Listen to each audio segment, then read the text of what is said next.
Como era a sua rotina de estudo na preparação para o vestibular? Bom, a minha preparação para o vestibular ela foi um pouquinho atípica, porque eu sempre, quando me fazem essa pergunta, eu respondo que o meu terceirão não foi um ano de estudo tão intenso quanto de alguns colegas meus, mas eu considero que eu fiz um primeiro e um segundo ano bastante esforçado, até um pouco acima da média. E eu acho que isso que me ajudou bastante.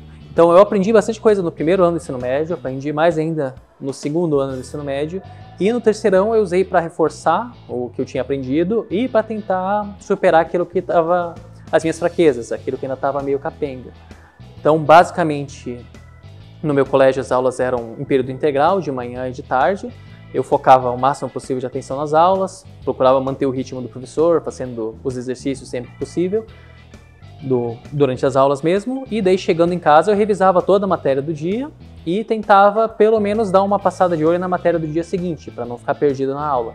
Então acho que a estratégia importante é no terceirão, mais do que você pensar em horas, quantidade numérica do quanto você vai estudar, é tentar não deixar a matéria acumular e evitar que aquilo vire uma bola de neve, porque senão você entra em parafuso, se desespera e daí é ladeira abaixo.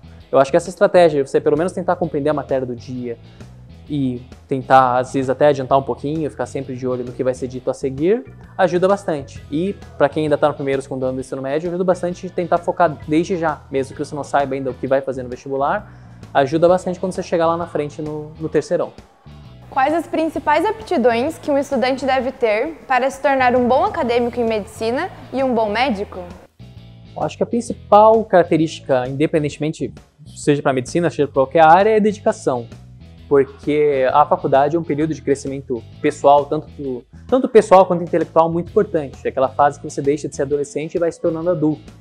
E para isso você requer dedicação tanto do ponto de vista acadêmico, você precisa ser comprometido com o seu estudo, ser disciplinado para dar conta de tudo que você precisa aprender nesse curto período de tempo, e também para o seu desenvolvimento pessoal, porque é uma fase da vida que você está começando a entender a vida como ela verdadeiramente é, deixando de ter aquela visão que você recebeu até a adolescência, formar suas próprias ideias do mundo, afastando-se um pouquinho daquilo que foi te ensinado antes.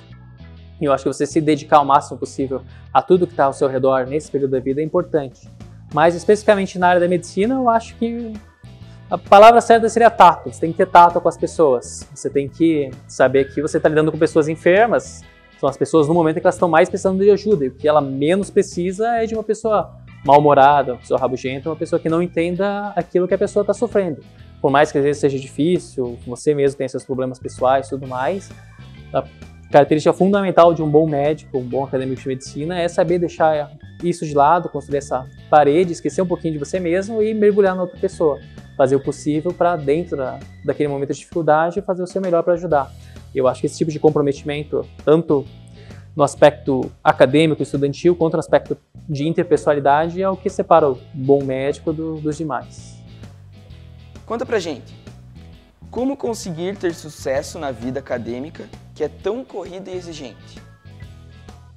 Bom, infelizmente, novamente, não existe uma resposta mágica, assim. É uma questão de disciplina. Eu acredito que por mais que tenha muita coisa para você dar conta na faculdade, as aulas, tudo que você precisa estudar em casa, as atividades complementares, que nem iniciação científica, monitoria, representação estudantil, as coisas se ajeitam se você for uma pessoa organizada. Se você tiver condição de esquematizar o seu tempo, não deixar as coisas acumularem, é factível. Eu acho que a palavra-chave é disciplina. E disciplina não é um dom com o qual a pessoa nasce, é algo que a pessoa consegue desenvolver. Talvez nos primeiros meses, as pessoas, quando entram na faculdade, podem até sentir um choque, porque é um ambiente bem diferente do ensino médio, mas para as pessoas que conseguem desenvolver disciplina, as coisas se ajeitam. O tempo pode até parecer pouco pela grande quantidade de coisa que a gente tem para dar conta, mas é factível. Após um curto período, talvez umas 2, 3 semanas de turbulências, você consegue encaixar as coisas na vida e sobra tempo até para fazer as coisas que você gosta. Todo mundo consegue ter até um pouquinho de tempo livre para relaxar, para ninguém ficar completamente exausto. Então, habituando-se e tendo um pouco de organização, a gente dá conta. Qual a melhor dica que o senhor pode dar para os alunos que pretendem ingressar na faculdade de medicina? A melhor dica que eu posso dar é dedicação integral, estudo ao máximo que a pessoa conseguir, principalmente no ano do terceirão, focar que aquele é seu objetivo para aquele ano e comprar a ideia desde o começo, mesmo que você tenha que abrir mão de algumas coisas durante o ano do terceirão, tenha de dedicar muito mais horas de estudo do que você tenha dedicado em outros momentos. Eu acho que nada supera uma boa dose de disciplina e de determinação, que infelizmente é um desafio que não se reconquista sem uma dose de comprometimento. É preciso que desde o começo do ano a pessoa se dedique integralmente e entenda que todo aquele esforço pode valer a pena no final, mas só se realmente a pessoa se comprometer. Então, infelizmente, não existe uma solução fácil. É necessário bastante comprometimento, dedicação e uma entrega total pelo projeto. Muitas vezes nos preocupamos com os estudos até o ponto tão sonhado de conseguir ingressar em uma faculdade. Mas isso é só o começo, não é, doutor? Ah, sim, com certeza. Na longa trajetória que é a medicina, o vestibular é só a primeira etapa, né? Infelizmente, para quem não é uma pessoa muito disciplinada assim, a medicina não é a melhor carreira do mundo, porque a exigência do estudo é contínua, é constante. Você vai ter que estudar para passar no vestibular e entrar na faculdade de medicina. Quando você estiver na faculdade, você vai ter que estudar para poder dar conta das matérias, adquirir conhecimento. E mesmo depois de formado, se você quiser fazer uma boa especialização, se tornar um especialista numa área, você vai ter que estudar para uma prova de residência. E mesmo depois que você concluir a sua formação, você vai ter que continuar estudando para se manter atualizado. E o conhecimento médico ele evolui muito rápido. Todo ano tem congresso, todo dia tem pessoas estudando, publicando artigo, todo mês sai um artigo novo que muda paradigmas que as pessoas tinham como certo.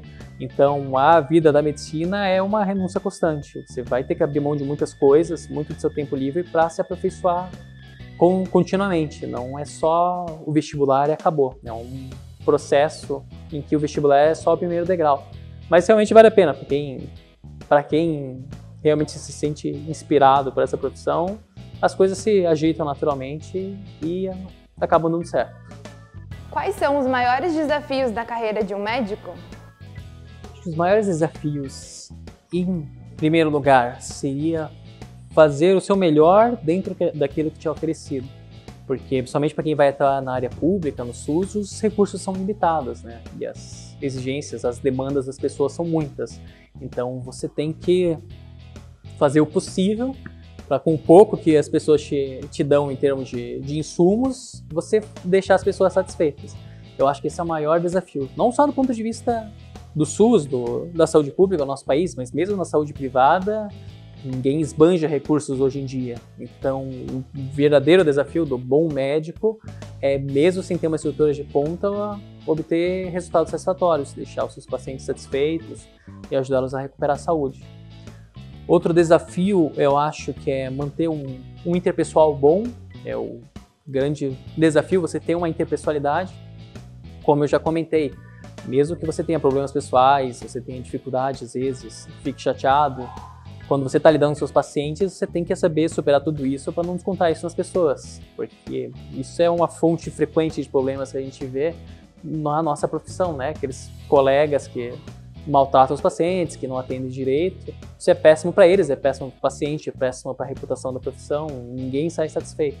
E é um desafio, realmente, não é fácil você saber se impor essa disciplina de separar aquilo que te chateia da sua vida profissional, para não deixar isso refletir nas outras pessoas, porque a gente trabalha com pessoas doentes, né?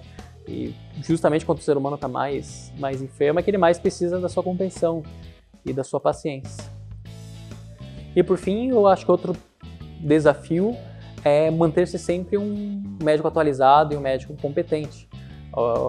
Na medicina a gente leva tanto tempo para conseguir se graduar, para conseguir obter todas as especializações, titulações, que às vezes o pessoal no meio do caminho, ou quando obtém essas titulações, acaba desistindo, deixa de se atualizar, deixa de frequentar congressos, de ler artigos, e esse é um ponto a partir do qual a pessoa pode degringolar totalmente.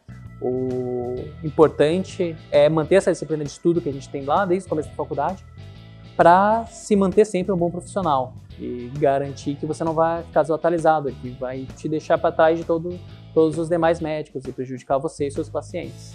Basicamente, acho que seria isso.